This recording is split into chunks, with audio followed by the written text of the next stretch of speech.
Bonjour à tous, bienvenue pour le webinaire EduRénov sur les biosourcés et la préfabrication. On va parler aujourd'hui d'innovation et de solutions durables pour la rénovation, pour la construction des équipements éducatifs et sportifs. Et on a la chance aujourd'hui d'avoir trois entreprises innovantes qui proposent des solutions, notamment sur le biosourcé et la préfabrication. Pour vous faire rapidement un peu le teasing du programme, moi, je vais vous faire une petite présentation d'EduRénov assez rapidement. Benoît Lagende va faire une présentation des métiers de l'investissement à la Banque des Territoires. Et ensuite, on aura les trois interventions de Nicolas Rabuel de Yellow sur la paille hachée, Philippe Lamarque de Wallop Préface sur des murs ossature bois à remplissage à béton de chanvre et Pauline Meyer de Toit Temporaire Urbain sur des modules 3D pour de la construction transitoire. Enfin, on vous en dit tout plus dans les présentations. Eh bien, tout d'abord, je me présente. Donc, Maxime Locke, je suis chef de projet communauté et du Rénov et je m'occupe notamment de l'accompagnement des collectivités pour vous aider dans vos projets de rénovation de bâtiments scolaires. Et aujourd'hui, on parle biosourcé et préfabrication. Alors, rapidement, je vais vous présenter un peu ce que c'est la Banque des Territoires et du Rénov. La Banque des Territoires fait partie du groupe Caisse des Dépôts, qui est une institution publique qui a plus de 200 ans, qui a été créée justement pour mobiliser, on va dire, l'argent qui est à disposition sur les livrets A, l'argent des Français et le flécher vers des sujets qui ont une utilité sociale, environnementale et de souveraineté.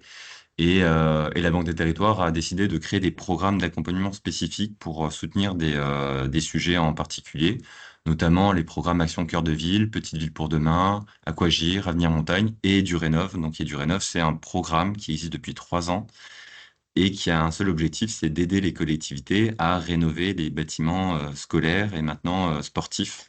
On essaye de vous faciliter, enfin de vous aider en tout cas pour le passage à l'action.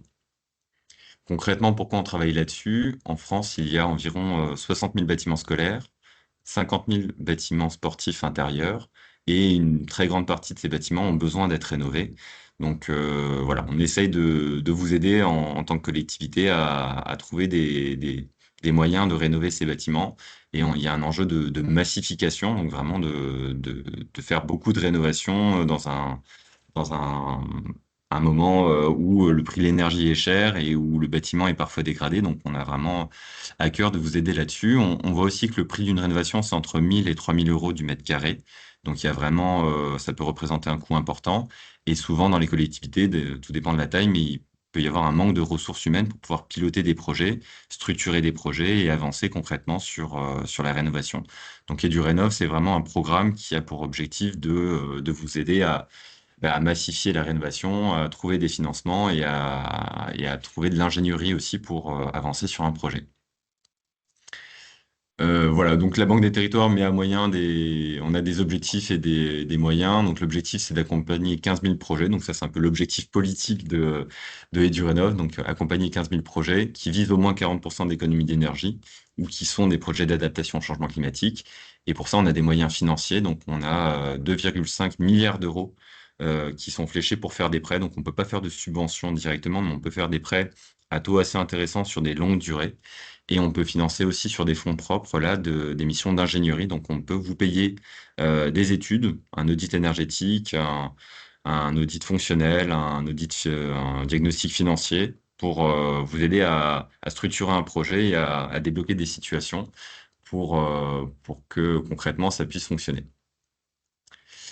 Et les accompagnements qu'on propose, donc il y a trois gros éléments. Donc c'est des ressources, de l'ingénierie et du financement. Donc concrètement, on organise des événements, des webinaires, des rencontres sur place. On fait des retours d'expérience, des fiches de retour d'expérience. On en a presque 150 maintenant d'opérations réalisées pour vous montrer d'autres collectivités qui ont mené des projets avec aussi du biosourcé et parfois de la préfabrication.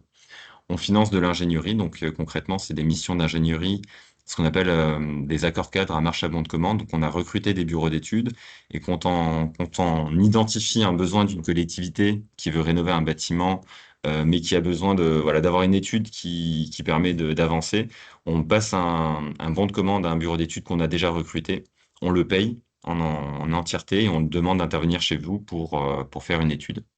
Et la troisième partie, c'est le financement. Donc la Banque des Territoires peut faire des prêts sur des longues durées, de 20 à 60 ans, à des taux qui sont calés sur les taux du livret A. Donc concrètement, pour la rénovation d'une école, ce qu'on peut vous proposer, c'est un prêt à 2% sur une durée de 20 à 60 ans voilà, pour investir dans un projet qui a du sens et qui permet de faire des économies d'énergie.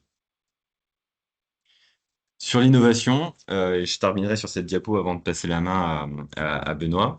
On a lancé cette année des prix de l'innovation, donc les défis de l'innovation, et 18 entreprises ont été lauréates de ces prix sur plein de sujets différents et sur deux thématiques, donc la rénovation responsable et le confort d'été.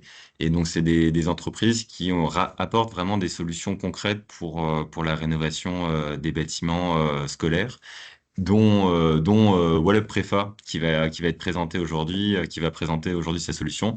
Mais on a aussi d'autres entreprises, dont Try and Collect, sur la gestion des déchets, Cycle Up, enfin voilà, plein d'entreprises assez intéressantes que vous pouvez aller voir sur le lien qui est ici, dont on va vous mettre le lien dans la conversation. Et je passe la parole à Benoît, donc directeur de l'investissement à la Banque des Territoires. Bonjour à tous. Je me présente rapidement. Moi, je suis Benoît Lagente, donc je suis directeur d'investissement à la Banque des Territoires. Et donc, du coup, mon rôle, c'est de prendre des participations en tant qu'actionnaire dans des sociétés, en rentrant au capital, en tant qu'actionnaire minoritaire et en suivant les sociétés dans leur développement, en ayant une participation active et en rentrant au board de ces sociétés. Donc, je vous fais rapidement notre thèse d'investissement dans les entreprises. Nous, on intervient donc, comme je viens de le dire, en fonds propres ou en quasi-fonds propres, via des obligations convertibles, par exemple. On est un actionnaire actif puisqu'on prend part au board et on a des droits sur les décisions importantes de la société. Évidemment, on investit dans des sociétés qui ont un impact sur le territoire. Et on investit en capital d'innovation et en capital développement avec des tickets à partir de 1 million d'euros et jusqu'à 10-15 millions d'euros. Et on est pari passu avec les investisseurs privés. Donc on investit à la fois sur fonds propres et aussi sous un programme qui s'appelle Territoire d'innovation. Et donc du coup, on s'est constitué un portefeuille de construction durable parce que du coup, on accompagne ces sociétés avec notre marque, mais aussi on peut les mettre en contact avec les entités du groupe.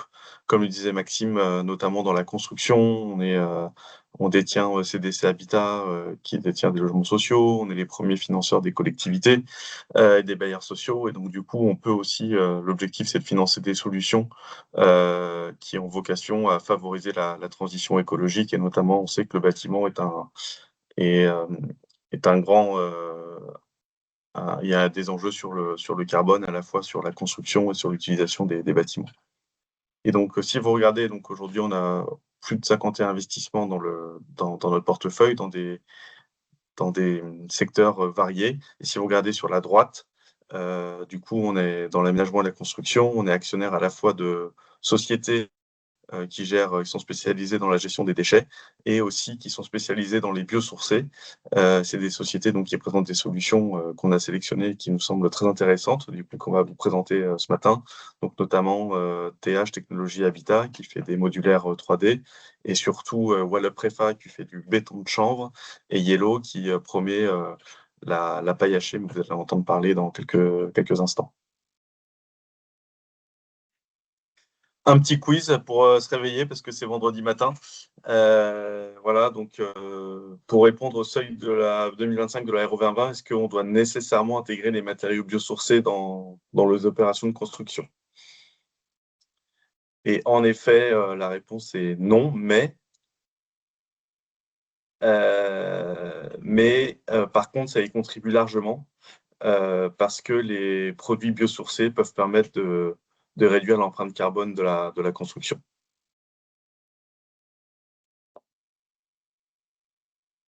Une deuxième petite question. Ah oui, donc aussi, là, je voulais préciser le cadre réglementaire, puisque du coup, le cadre évolue en faveur des biosourcés. Et d'ici 2030, si vous regardez le Code de l'environnement, du coup, l'incorporation des matériaux biosourcés au bas carbone devra être présente dans 25% des rénovations lourdes et des constructions relevant de la commande publique à partir de 2030. Donc, il y a une vraie incitation à utiliser le biosourcé dans toutes vos opérations de construction ou de rénovation, et notamment de rénovation d'écoles. Mais il y a bien des avantages d'utiliser le biosourcé. Et on va passer à la prochaine question. Est-ce que les produits de construction biosourcés ont un impact uniquement sur l'empreinte carbone?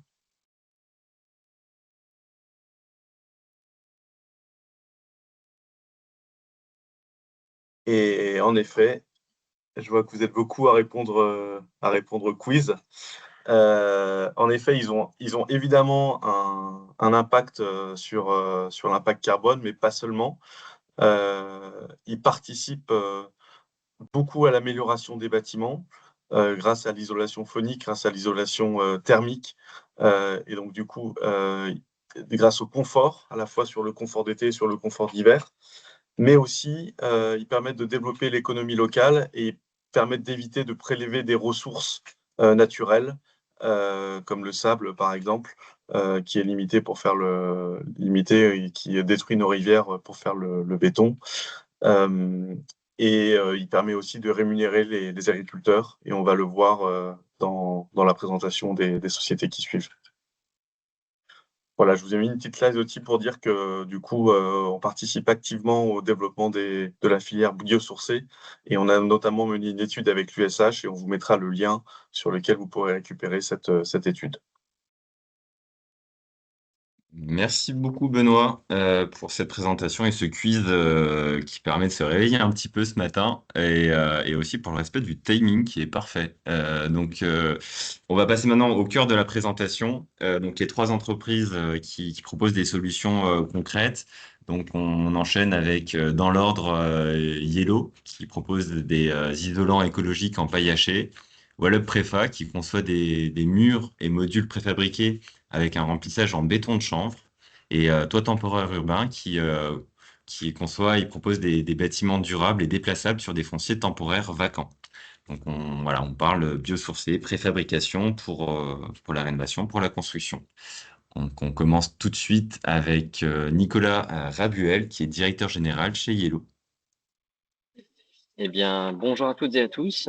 Merci aux équipes de la Banque des Territoires pour l'organisation de ce webinaire et de nous permettre de présenter notre solution.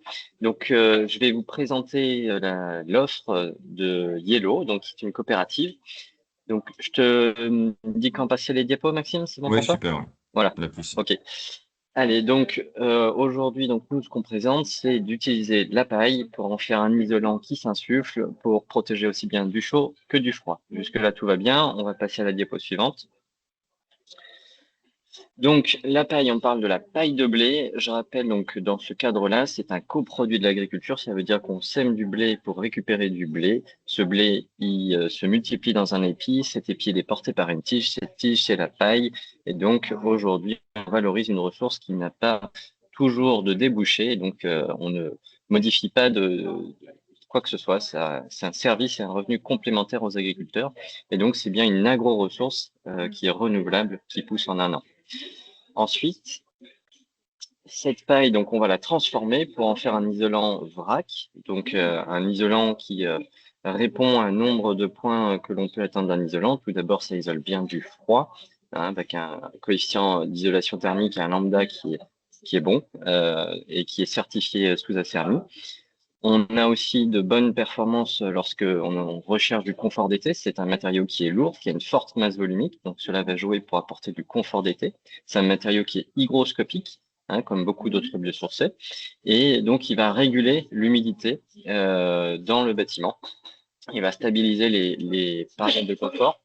C'est un matériau qui est naturellement plutôt bon vis-à-vis du feu en raison de sa forte masse volumique, et puis du fait que ce soit une agro-ressource peu transformée, c'est un matériau qui a de grandes vertus environnementale et notamment qui est puits de carbone.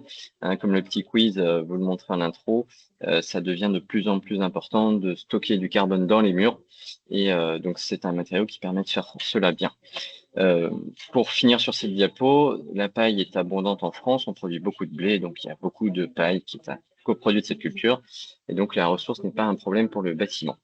Sur la suite, donc, l'intérêt de cette solution, c'est qu'elle vient s'insérer dans des murs et façades ossature bois, aussi bien sur chantier qu'en atelier.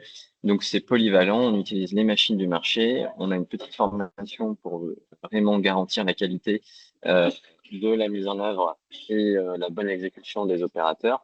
Mais ça s'adapte aussi bien aux pratiques artisanales qu'aux pratiques des plus gros charpentiers français et européens d'ailleurs, ainsi qu'aux équipements qui commencent à proliférer dans les gros ateliers industriels de charpente, comme les plateaux ici. Diapo suivante, s'il te plaît, Maxime.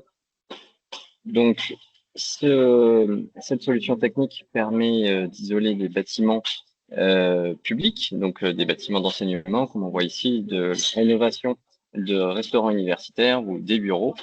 C'est une technique courante pour la mise en œuvre dans les murs et façades ossature bois, conforme au DTU bois, donc jusqu'à 28 mètres. Et puis la paille hachée bénéficie des certifications ASERMI, des FDES et tout le nécessaire pour réaliser des projets d'envergure avec cette solution qui se met dans des murs donc environ de 10 à 40 cm d'épaisseur. C'est aussi l'intérêt, c'est qu'on peut mettre de la paille dans des grands et petits ouvrages et avec une grande plasticité quant aux dimensions. Diapo suivante, Maxime. Alors, c'est en technique courante dans les murs, pas encore dans les autres domaines d'emploi, mais ça marche quand même très bien. Et donc, on peut faire du projet hors technique courante pour les planchers, les combles, les rampants, etc. Et ça se prête très bien hors site. Hein, donc, cette solution qui peut être totalement préfabriquée en atelier et brutée sur place. On peut passer à la suivante.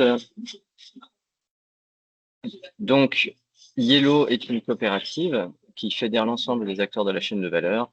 Donc, sur ces diapos, l'intérêt, c'est que l'on voit l'ensemble du cycle où on vient transformer des grosses briques de paille en un produit isolant qui peut être mis en œuvre dans les bâtiments. L'intérêt de ce produit, c'est qu'il a une très longue durée de vie tant qu'il reste sec. Et en fin de vie, on peut soit le réemployer directement, on aspire la paille, elle n'est pas mélangée, elle est propre. Donc, on peut la réaspirer, la remettre dans les murs. Et sinon, on la ramène à l'usine ou on la composte tout simplement. Il y a zéro additif. Donc, on peut tout simplement le composter même chez soi. C'est ouvert à tous. Ensuite, diapo suivante. Donc, pour conclure, c'est donc une coopérative qui fédère aujourd'hui de nombreux professionnels.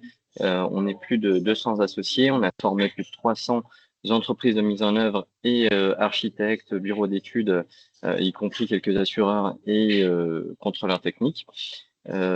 Il y a une forte capacité de production industrielle. À l'heure d'aujourd'hui, on peut fournir jusqu'à 400 000 m² par an. L'intérêt du modèle est de pouvoir dupliquer les sites en France et de pouvoir avoir une production à proximité des sites de construction, des chantiers, des sites de mise en œuvre. Et voilà, donc voilà, j'ai fait assez vite. J'espère que c'est bon pour le timing. Je crois qu'il y a un temps pour les questions-réponses un peu plus tard. Oui, merci beaucoup pour la présentation très claire. On peut prendre peut-être s'il y a une question dans le chat. Avez-vous des exemples d'isolation de paille pour les combles? Oui, alors on peut revenir en arrière de, je crois, une diapo ou deux. C'est là où on voyait une diapo de plus.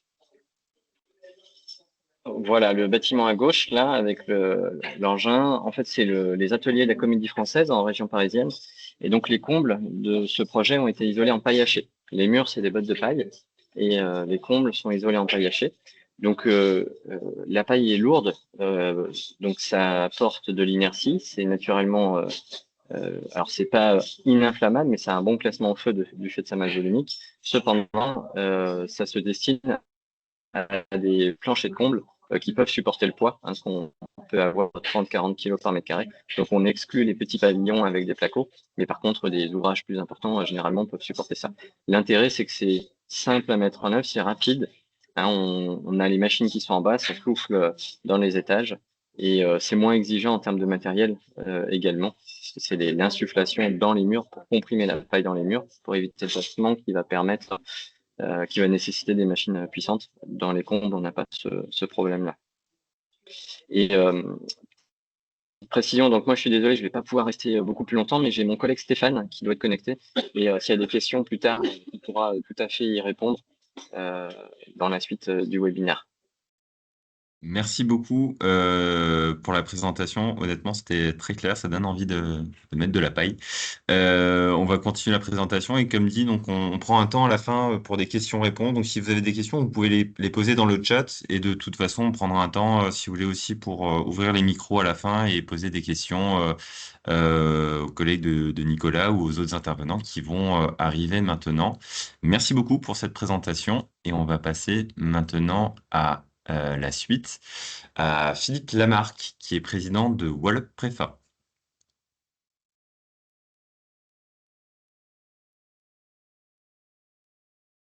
Bonjour à tous, Philippe Lamarque, donc, comme vient de le dire Maxime, président fondateur de Wallop Préfa et architecte. J'ai exercé pendant 35 ans. On peut passer à la diapo de présentation, Maxime, s'il te plaît. Et je suis donc effectivement la présentation de Nicolas, puisqu'il y a beaucoup de similarités avec la filière paille. La filière chanvre suit un petit peu le modèle de la filière paille, avec évidemment beaucoup de spécificités. C'est une filière qui existe maintenant depuis 50 ans. Ce sont les États-Unis. Il n'y avait pas Donald, à l'époque, président des États-Unis en 1945, mais ce sont les États-Unis en 1945 qui ont interdit la production du chanvre en France pour écouler la fibre nylon du pont de Nemours. Et cette filière a été reconduite il y a 50 ans. On a gardé effectivement les semences qui ne sont pas des hybrides, hein, qui sont une sélection variétale du cannabis. Donc c'est un cannabis qui est débarrassé de THC, qui est cultivé dorénavant en France depuis 50 ans. Et donc cette filière a permis la remise en production d'une technique ancestrale qui est un torchis. On allait chercher dans les champs un granulat végétal, on le mélangeait avec de la chaux et de l'eau. Donc technique tout à fait basique. Et donc on a reconduit ça en France il y a maintenant une trentaine d'années. Il y a plus de 1000 bâtiments qui ont été réalisés par la filière à travers le monde sans sinistralité. Et c'est ça qui a permis effectivement de reconduire cette technique. Et aujourd'hui, il manquait à cette filière pour accéder à la massification, la préfabrication. Et c'est ce que a fait Wallop en 2019. Et grâce à la montée au capital de la Banque des Territoires en 2022, on a eu un financement d'amorçage qui nous a permis de passer du stade de start-up à un stade TRL 9. On a plus de 800 logements à notre actif aujourd'hui. On a plus de 40 bâtiments en ERP, établissement recevant du public, du scolaire, du tertiaire, du social évidemment, du résidentiel. Et on va décrire effectivement cette technique un peu plus en détail. On peut passer à la diapo suivante, Maxime.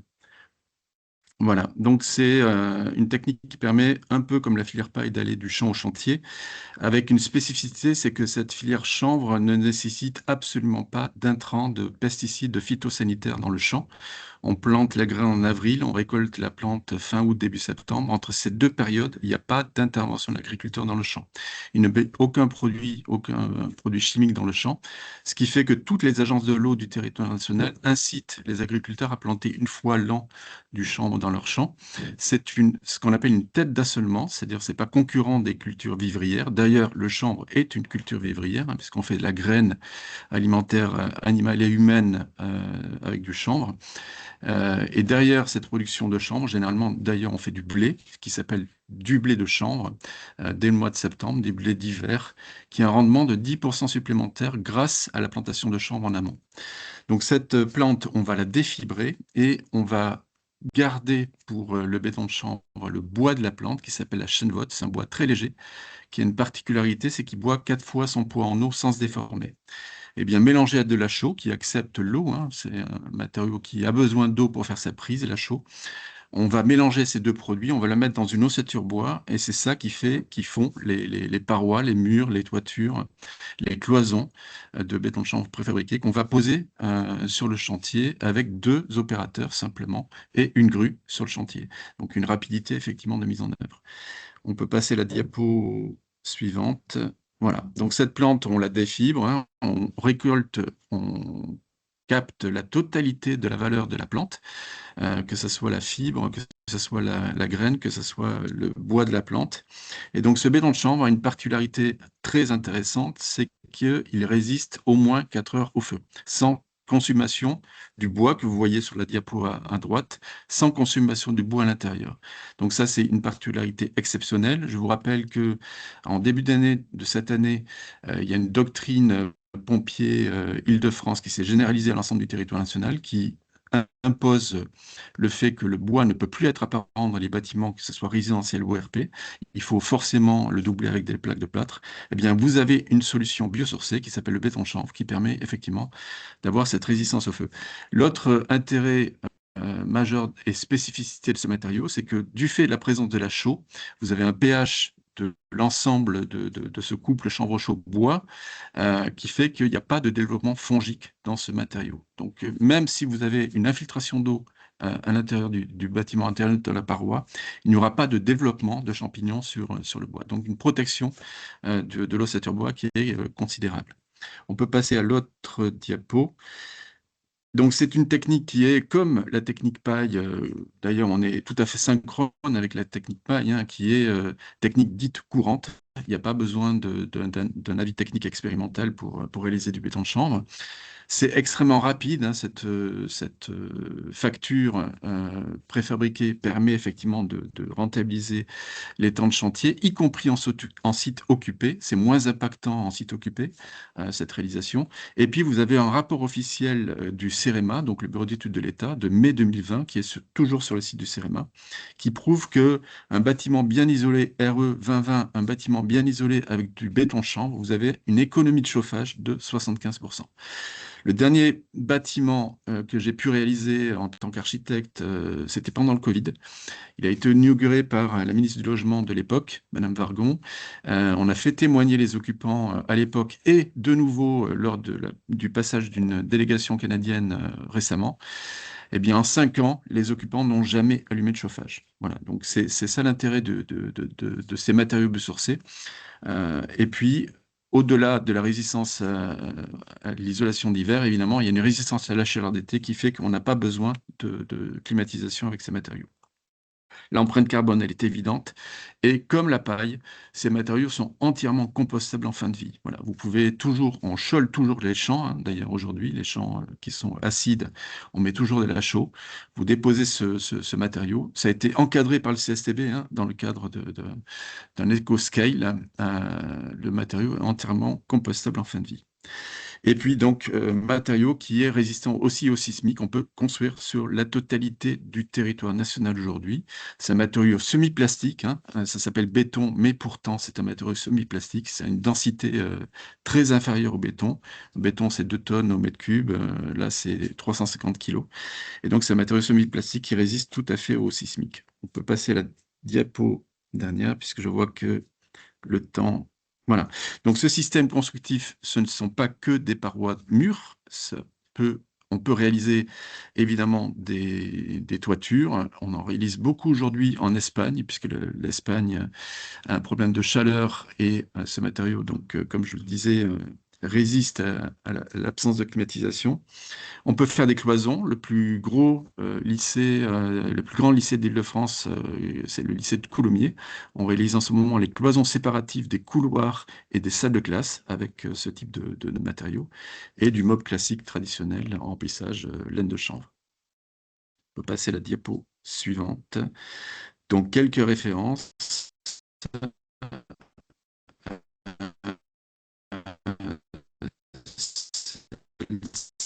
Qui est détaillé par la vidéo que vous allez voir plus tard.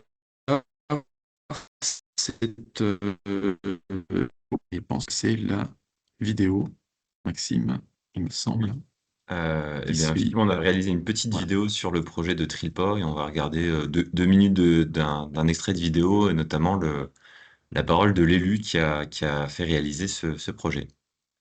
Aboutit sur clairement une mutualisation d'équipements avec le bloc sanitaire et puis le réfectoire, avec un centre de loisirs et le grand réfectoire qui peut maintenant une capacité de 150 enfants. Alors, globalement, c'est un montage de 3 millions d'euros à peu près, hein, donc c'est conséquent. On a eu à peu près 60-65% de subventions, des aides de l'État, des aides de la région, des aides du département, des aides de la CAF. Donc on avait vraiment fait le tour. Et on a effectivement bénéficié d'emprunts, notamment avec la Banque des Territoires, sur des emprunts bonifiés sur 40 ans, parce qu'effectivement, c'est la durée de vie à peu près de cet équipement. L'activité de Wallops Préfa, elle est basée sur la fabrication de modules 2D. Et ils sont voués à faire la façade, le cloisonnement ou les murs porteurs d'édifices. Nous, on fabrique ces murs par l'intermédiaire d'une ossature en bois, qu'on va donc fabriquer, tailler à l'usine, assembler, équipé avec un certain niveau d'équipement suivant les chantiers. Une fois que toutes ces opérations sont faites, on va malaxer un mélange donc de chêne vote et de chaux pour créer cet amas qu'on appelle béton de chanvre, qui est donc un béton de remplissage, qui n'est pas un béton structurel. On le coule à l'intérieur de ces éléments de façade, murs, cloisons, et on va appliquer soit une première couche de finition si c'est par exemple un enduit, soit on peut, comme sur la cantine de Trilport, appliquer le support de bardage. Je crois qu'il y avait une trentaine de modules, c'est une semaine et demie de pause pour 1000 m² au sol. En mai 2023, on a commencé les travaux. Première étape, les fondations et le terrassement. Après, les murs arrivent avec une énorme grue. C'est très spectaculaire. Vous avez donc la grue qui prend les murs. Et ensuite, il y a bien évidemment tout ce qui est toit. Ça, c'est la deuxième phase. L'équipement nous a été livré en octobre 2024. Et les murs sont montés très vite, avec donc toute l'enceinte extérieure en mur Wallops Préfa chanvre. Donc nous, notre intérêt, c'est que le Voilà, juste un Voilà, petit donc vous avez extrait. vu un extrait, un témoignage de l'élu. Et puis vous avez vu le directeur de l'usine. Donc l'intérêt, il est double, c'est qu'effectivement, c'est un chantier beaucoup plus rapide. Ce sont des murs à l'identique de la paille, des murs vivants qui permettent de résister à la chaleur comme au froid. Vous l'avez vu ou vous ne l'avez pas vu, il n'y a pas de différence d'écriture architecturale en fait. Voilà, c'est très conforme à ce que souhaite au calepin de l'architecte. On peut passer à la diapo suivante, qui est voilà, l'illustration d'un ALSH toujours en secteur Île-de-France. On peut avancer puisqu'il me reste qu'une minute. Voilà, là c'est un collège. Vous voyez, l'écriture architecturale, elle diffère évidemment de ce qu'on pense être la préfabrication. On a en tête les années 80, on faisait du standard. Là, on s'appuie sur le calepin de l'architecte, sur le dessin de l'architecte pour réaliser les murs. Et la dernière diapo vous montre encore plus en détail. Voilà, vous voyez, il y a des murs qui ont été dessinés courbes par l'architecte. C'est réalisé en préfabrication sans difficulté et c'est posé très rapidement sur un bâtiment qui est exemplaire, qui est assez photogénique, qui est à Nantes. Un R+6, on peut monter jusqu'à R+9 aujourd'hui avec cette technique-là, c'est-à-dire 10 étages. Donc, vous êtes sur une technique qui est tout à fait mature. Voilà, et donc l'ensemble de nos clients, j'insiste quand même sur le fait que la filière chanvre est la seule filière reconnue par le ministère de l'Agriculture comme filière intégrée, c'est-à-dire qu'il y a une juste rémunération de l'agriculteur par la deuxième industrie que nous sommes, le deuxième transformateur que nous sommes, de manière à éviter que les agriculteurs soient sur leur tracteur sur l'autoroute. On les préfère dans les champs en train de cultiver du chanvre. Merci beaucoup pour la présentation, Philippe. Donc, on a les coordonnées, puis on voit bien du coup l'intérêt de la solution Wallops Préfa. Donc, on vous a mis aussi le lien de la vidéo en entier de la cantine de Trilport avec la parole de l'élu. Donc, c'est aussi donc une construction qui a été faite pour une cantine scolaire il y a à peu près 1 an, 2 ans. Donc, on a un retour d'expérience là-dessus assez intéressant à mettre en valeur.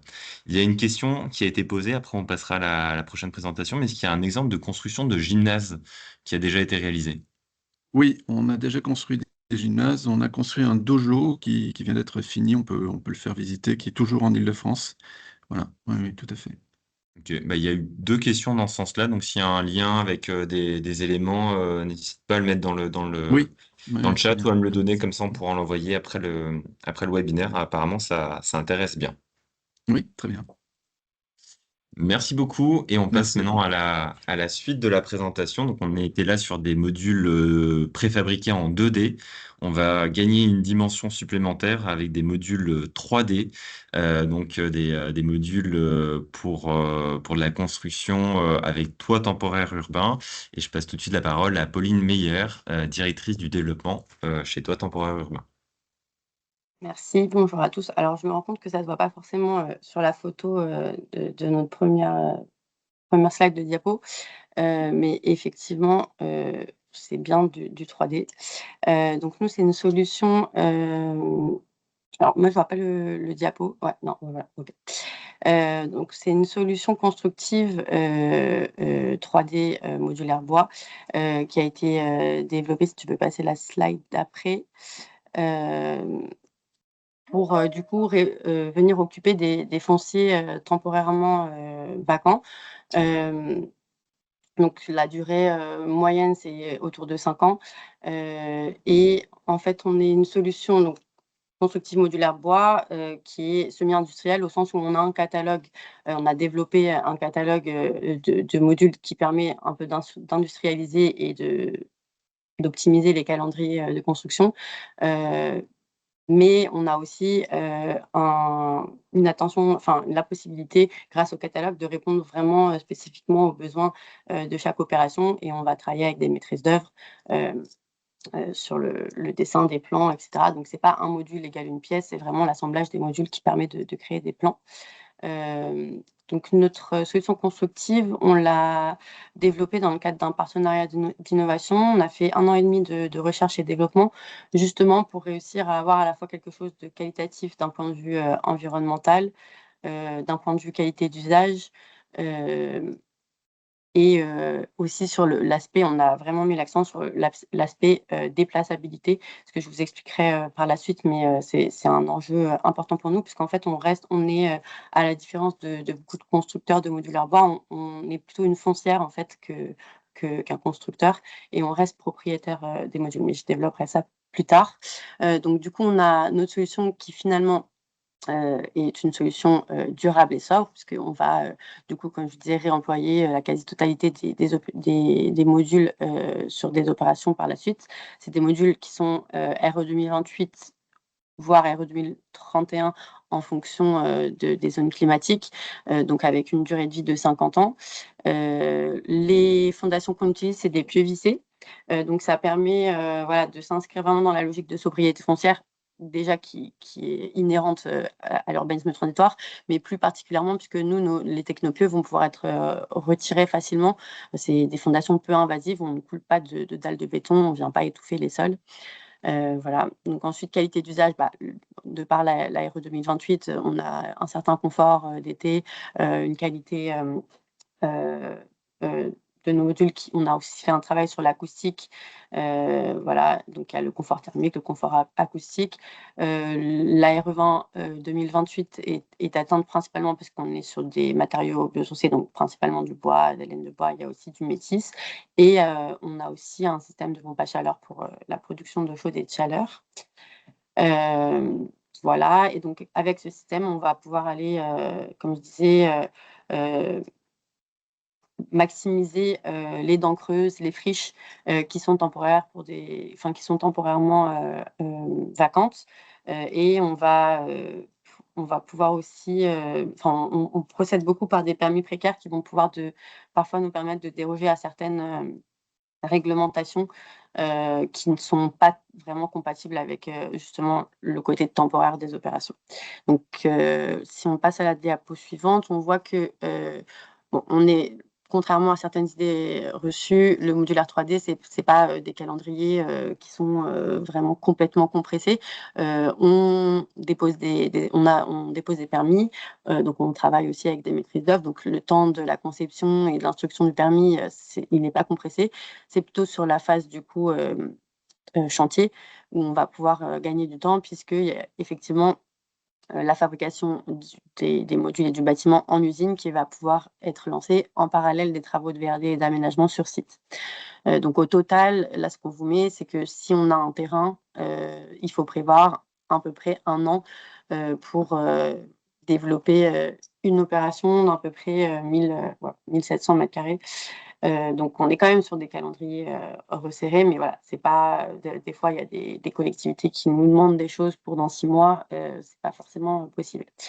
Mais ça s'explique aussi par la qualité des bâtiments qu'on propose. Donc ça, c'est notre premier bâtiment qu'on a livré. C'est pas un équipement public, mais il y a quand même des locaux d'activité en rez-de-chaussée. C'est un centre d'hébergement situé à Stein, donc 30 chambres familiales avec des locaux associatifs et des locaux d'accompagnement, donc pour les psys, les pédopsychiatres, etc.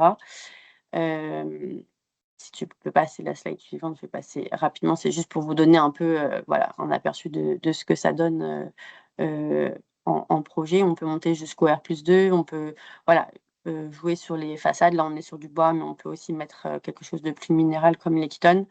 On peut créer des terrasses. Voilà. Si tu passes la slide, donc ça, c'est l'intérieur. Si tu passes encore la slide d'après, ça, c'est notre première référence qui parlera peut-être plus pour l'usage d'aujourd'hui. C'est une extension d'un campus pour la SNCF avec 3 salles de classe et donc qui respecte la réglementation thermique et acoustique notamment de l'enseignement supérieur. Voilà, et donc là, c'est pas une référence qui est directement de Toit Temporaire Urbain, mais de notre constructeur Selvéa, qui a livré un collège à Montpellier en modulaire bois, donc avec Bouygues. Mais juste pour vous dire que voilà, notre constructeur, nous, ça fait depuis fin 2023 qu'on existe, Toit Temporaire Urbain, mais notre constructeur Selvéa, avec qui on a signé le contrat de partenariat d'innovation. Lui, ça fait plus de 20 ans qu'il fait du modulaire bois et il maîtrise bien les contraintes de la durée de vie, c'est 50 ans. Donc en lien avec la RE 2020, c'est 50 ans. Ça, c'est un autre exemple qui n'est pas non plus TTU, mais qui nous a beaucoup inspiré pendant le partenariat d'innovation, pendant la phase recherche et développement. On est allé visiter ces modules à Zurich parce que la ville de Zurich, depuis 20 ans déjà, a recours à des constructions modulaires pour soit faire des opérations de tiroirs d'écoles qui ne peuvent pas être rénovées en site occupé, soit pour répondre à des pics de croissance démographique où on n'a pas forcément le temps de penser, en attendant de penser des projets de groupes scolaires qui peuvent mettre plusieurs années à sortir, on développe ce type de solution. Et en fait, après, on peut les redéployer sur plusieurs sites. Et donc, justement, nous, c'est notre rôle, Toit Temporaire Urbain, comme je disais, on est en fait on a à la fois une foncière, puisqu'on reste propriétaire des modules et des opérations qu'on construit. Et puis en même temps, on est aussi promoteur, parce que c'est nous qui voilà, le schéma contractuel, c'est nous qui allons à la fois signer les conventions d'occupation précaire avec le propriétaire du foncier, déposer les permis, s'approvisionner auprès de notre constructeur CLVA pour développer les opérations sur place. Et en fait, on va être sur un contrat de location avec l'exploitant, ce qui permet de ne pas faire un investissement et de ne pas acheter les modules, puisque bien souvent, ce qu'on se rend compte, c'est que les prescripteurs qui ont des besoins temporaires n'ont pas forcément l'idée ou le besoin d'en faire quelque chose après. Et donc là, c'est nous, TTU, qui prenons le risque de qu'est-ce qu'on va faire de l'opération après. Et donc, si tu passes la slide suivante, voilà, c'est juste pour conclure. Nous, on propose une offre vraiment clé en main qui va des études projets, les études de sol, etc., le dépôt du permis de construire, jusqu'à la désinstallation et la remise en état du terrain du propriétaire du terrain. Voilà, je pense que j'ai à peu près tout présenté. Et donc, voilà, si vous avez des questions, on est tous à votre disposition. Merci beaucoup pour cette présentation bien complète de Toit Temporaire Urbain. On voit bien l'intérêt pour les bâtiments scolaires, donc dans le cas d'une grosse rénovation ou dans le cas effectivement d'un pic de, d'élèves, mais on ne sait pas forcément si ce pic, avec l'évolution de la démographie, va perdurer. Le fait de faire du temporaire peut être une vraie proposition intéressante. Donc merci pour ces éléments. Il y a une question dans le chat sur la partie, sur l'exemple de Zurich. Vous posez les modules et ensuite vous les retirez au bout de 10 ans pour les redéployer ailleurs. Qu'est-ce que vous faites des modules après? Enfin, c'est vous qui prenez en charge la gestion des modules, mais qu'est-ce qui se passe, c'est ce que je comprends, qu'est-ce qui se passe des modules ensuite? Alors, du coup, Zurich, c'est pas nous, c'est la ville de Zurich qui s'est constitué un parc de modules, mais c'est quelque chose qui nous a inspiré. Et parce que justement, on s'est rendu compte que toutes les villes, toutes les collectivités n'ont pas la capacité, comme Zurich, de créer une espèce de foncière de bâtiments déplaçables. Du coup, nous, c'est le rôle qu'on veut endosser à TTU. Et donc, en fait, on va louer les bâtiments sur un site. Donc là, c'est 10 ans, mais nous, c'est plutôt entre 5 et 10 ans. Et à la fin, TTU va les réemployer sur un autre programme, un autre site, peut-être dans une autre ville en France, et peut-être sur un autre programme. Et nous, c'est pour ça qu'on a vraiment travaillé sur la modularité et la réversibilité de nos modules. C'est parce que pour nous, c'est beaucoup plus facile de redéployer une opération si on peut en faire changer le programme que si on doit garder le même programme. Donc, dans le partenariat d'innovation, on a vraiment travaillé sur cet aspect-là. Et donc, un programme d'hébergement, par exemple, le projet de STIN qu'on a livré au premier trimestre, peut-être que plus tard, il servira pour du logement ou pour un autre usage, peut-être d'activité. Enfin, voilà. Je ne sais pas si je réponds vraiment à votre question, mais je n'ai pas la question sous les yeux. Je pense que oui. En tout cas, j'invite les personnes qui ont des questions à soit les poser dans le chat, donc on les prend au fur et à mesure, mais sinon, si vous pouvez aussi, si vous voulez poser la question directement, vous pouvez par exemple lever la main. Il y a un bouton au centre de l'écran sur le haut pour lever la main, comme ça on peut vous donner la parole aussi pour poser la question directement. C'est plus agréable aussi, mais on peut prendre les questions aussi dans le chat sans souci. Je pense qu'en tout cas, il y a eu les éléments de réponse. Donc, les modules sont réutilisés pour d'autres utilisations derrière. Et c'est ça qui est vertueux aussi pour les opérations. Il y a une autre question. Pouvez-vous donner un coût? Donc là, je pense que ça s'adresse à vous encore, taux temporaire urbain, mais n'hésitez pas à poser des questions sur les autres interventions. Un coût moyen par mètre carré par an pour ce type d'installation modulaire, tout inclus, conception, location, entretien, démontage. Voilà, combien ça coûte? Ouais.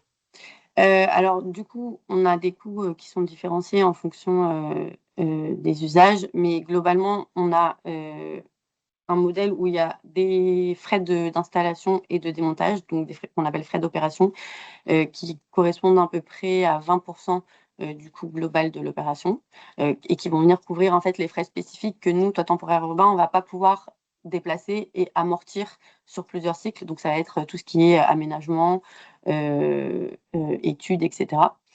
Et après, on a un loyer classique. Donc on est à 16 € par mètre carré par mètre carré par mois. Donc ça fait, je crois, un peu moins de 250 €. Je crois que c'est 215, j'ai plus les multiplications en tête, pour l'usage activité. Et on est à 22 € par mois par mètre carré pour le logement. Donc voilà, il y a ce côté, mais qui est un peu, enfin, ce qu'on peut retrouver par exemple sur des modèles comme le modulaire métallique classique, où il y a des frais de montage, enfin des frais d'opération, qui nous englobent aussi les frais de démontage. Ça, c'est notre spécificité. Et après, il y a un loyer. Ok, merci, merci pour le partage du coup précis sur les coûts. Mais je pense que on va faire un mail de toute façon après ce webinaire pour redonner aussi les contacts des trois entreprises. Si vous avez des questions particulières justement sur des éléments très précis de prix, de coûts ou de demande d'accompagnement, vous pourrez poser les questions aussi directement. Il y a une autre question qui est liée toujours, je pense, à TTU, c'est comment gérez-vous les réseaux d'eau potable et usée. Donc, c'est des éléments qui passent à travers les modules. Comment est-ce que c'est géré pour qu'il n'y ait pas de problème d'étanchéité, j'imagine, etc. Bah, alors ça, c'est tout ce qui est, en fait, il y a eu tout, enfin, moi, je connais pas forcément le système technique d'accrochage, mais le partenariat d'innovation, on a vraiment beaucoup travaillé justement sur le branchement des réseaux entre chaque module et leur démontabilité, parce que c'est ce qui pêche sur beaucoup de projets qui se disent déplaçables, mais qui en fait coûtent très cher au déplacement. Donc nous, on a vraiment travaillé pendant les 1 an de recherche et développement là-dessus. Si vous voulez avoir des réponses techniques sur ça, je pourrais vous mettre en lien avec notre directeur technique. Et après, peut-être aussi sur le raccordement au réseau d'eau potable et d'eau usée, pas dans les bâtiments, mais le raccordement, on va dire sur le terrain, c'est spécifique à chaque site. En général, on fait des raccordements classiques enterrés, mais dans certains contextes où il n'y a pas de réseau ou bien où on est sur des sites très pollués ou voilà, où il y a des contraintes spécifiques, ça peut aussi être des raccordements aériens. Mais de base, on fait plutôt des raccordements classiques souterrains Ok, bah merci pour cette réponse. au réseau existant. Voilà. Il y a une question pour Wallup Préfa. Est-ce que vous êtes déjà intervenu sur des projets de rénovation? Donc là, les éléments qu'on avait vus, c'était plutôt de la construction neuve ou en extension notamment pour Trilport, c'est une extension d'une cantine sur un bâtiment existant. Mais est-ce que vous avez déjà travaillé sur des rénovations? Je crois que Coulommiers, c'en est une, Philippe. Oui, merci. Oui, nous travaillons sur plusieurs projets de rénovation. On a un gros projet avec Habitat 77 notamment. Et puis, alors malheureusement, c'est hors de France. Nous travaillons sur beaucoup de rénovations. Je l'ai évoqué. En Espagne, on fait beaucoup de toitures, on fait des murs en rénovation de bâtiments existants. Ouais. Merci. Peut-être à noter que c'est parfois plus simple de faire de la construction neuve sur des éléments un peu innovants et que la rénovation, parfois, ça vient dans un second temps. En tout cas, j'ai l'impression que même s'il y a déjà des exemples de rénovation, parfois, c'est plus simple de faire de la construction neuve et ensuite la rénovation arrive peut-être après. Oui, c'est ce qu'on appelle la rénovation lourde, effectivement. Oui. Simplicité, parfois démolir les bâtiments qui ne sont pas récupérables. Merci pour la réponse. Il y avait une autre question pour Toit Temporaire Urbain. Comment ça passe la contractualisation avec une collectivité locale? Vous répondez à un appel d'offres. Enfin, du coup, il faut qu'il y ait une offre en ce sens qui soit proposée par la collectivité. Oui, alors, en fait, justement, vu qu'on est sur un modèle locatif, c'est tout l'intérêt aussi de se mettre en modèle locatif. Il n'y a pas besoin de répondre à un appel d'offres. Par contre, nous, on est pouvoir adjudicateur puisque je crois que j'ai passé la slide, mais du coup, on est une filiale à 80% de la Caisse des dépôts et 20% de la SNCF. Donc, on est pouvoir adjudicateur et nous, on doit faire des consultations. Mais vous, en tant que prescripteur et locataire, il n'y a pas enfin, les collectivités n'ont pas à passer à faire une mise en concurrence. Merci pour ces éléments. On arrive au bout du webinaire. Il n'y a plus trop de questions. Peut-être que moi, je vais en poser une à chacun des intervenants. On va faire dans l'ordre, si vous voulez bien. Commencer par Benoît, Yellow, Wallup Préfa et Toit Temporaire Urbain pour finir. Si vous aviez peut-être pour décarboner les bâtiments existants et favoriser l'utilisation des matériaux biosourcés, qu'est-ce qu'il faudrait faire selon vous? Un conseil pour les collectivités, pour les pouvoirs publics ou voilà, pour la filière de manière générale, une chose qui pourrait favoriser la décarbonation de la construction et de la rénovation. Voilà, j'espère que vous ne prenez pas trop de cours. Benoît, est-ce que tu as un conseil, une idée à partager pour favoriser la rénovation bas carbone des bâtiments? Non, du coup, mon point, c'est n'hésitez pas à contacter Wallup et Yellow si vous vous posez des questions sur votre rénovation pour intégrer le béton de chanvre ou la paille hachée. Ils seront vraiment en mesure de vous prendre en main, de vous expliquer les tenants et les aboutissants. Ils ont tous les deux obtenu leur ATEX, donc c'est assurable. Et je vous encourage vraiment à tester cette piste-là. Merci. Donc, contacter les entreprises et tester les solutions qui commencent à être éprouvées maintenant. Donc, il y a Yellow, Stéphane Kirkland. Est-ce que vous avez un conseil, une idée pour favoriser la décarbonation de la rénovation et de la construction?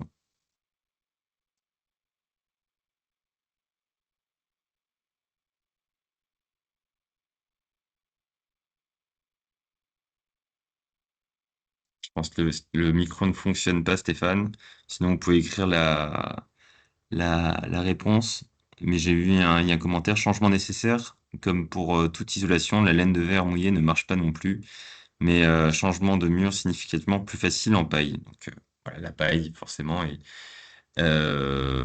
fonctionne bien pour l'isolation. Voilà.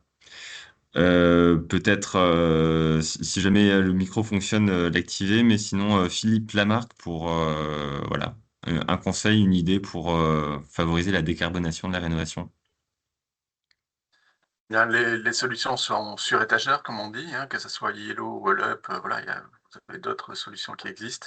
Elles sont sur étagère, elles sont faciles à mettre en œuvre, elles sont applicables par toute entreprise de France et de Navarre, hein. Il n'y a pas besoin d'une formation particulière pour mettre en œuvre des murs Wallup ou Yellow. Donc, c'est à disposition. Voilà. Il faut ne pas hésiter à interroger ces industriels que nous sommes pour orienter effectivement les marchés publics. Vous avez le droit, hein, le DHUP a écrit un texte remarquable à ce sujet dès 2021. Voilà, les marchés publics ne sont pas contraints sur une orientation vers les matériaux biosourcés. Donc il ne faut plus hésiter. Merci, voilà, donc ne pas hésiter, se lancer. J'ai Toi, réparé mon problème de, j'ai réparé Ah, mon problème de micro. Je peux dire un mot pour, oui, bien sûr. moi, je dirais que évidemment, j'abonde dans le sens que vous avez évidemment le droit de prescrire du biosourcé, même en marché public.